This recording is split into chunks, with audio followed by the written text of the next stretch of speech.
দেশের বন্যা পরিস্থিতির উন্নতি হতে শুরু করেছে। অনেক জেলার বিস্তীর্ণ এলাকা থেকে নামছে বানের পানি।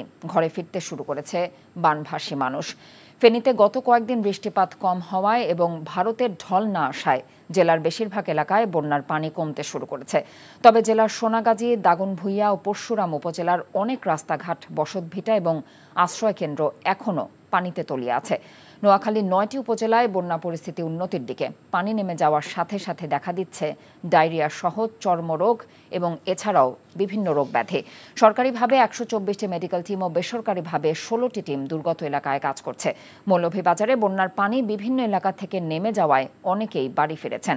কুমিল্লার গোমতী নদীর পানি কমতে শুরু করায় স্বাভাবিক হচ্ছে বন্যা পরিস্থিতি। উন্নতি হয়েছে হবিগঞ্জ, ব্রাহ্মণবাড়িয়া, লক্ষ্মীপুরের বন্যা পরিস্থিতিও। দর্শক, বন্যা পরিস্থিতির আরও খবর জানাতে যাচ্ছি কুমিল্লায়। সেখানে আছেন আমাদের সহকর্মী মাহফুজ নান্টু। আমরা সরাসরি যুক্ত হচ্ছি তার সাথে।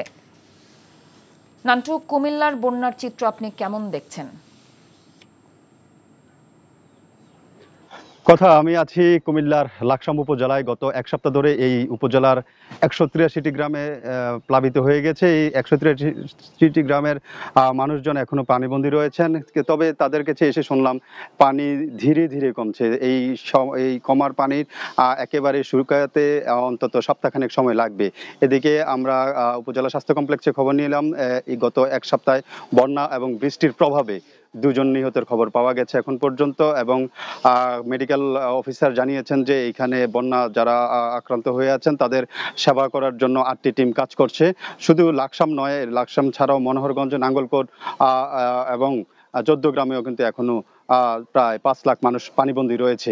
এছাড়া আমরা যে খবরটি নিলাম যে এখন পর্যন্ত গুমতির পানি একেবারে বিপদসীমার নিচে দিয়ে প্রবাহিত হচ্ছে, পাশাপাশি বুড়িচং এবং ব্রাহ্মণপাড়ার পানিও কিন্তু এখন নিচের দিকে নামছে।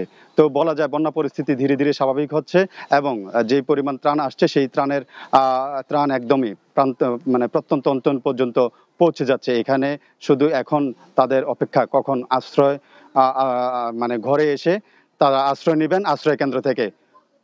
এই ছিল কুমিল্লার বন্যা পরিস্থিতির সর্বশেষ।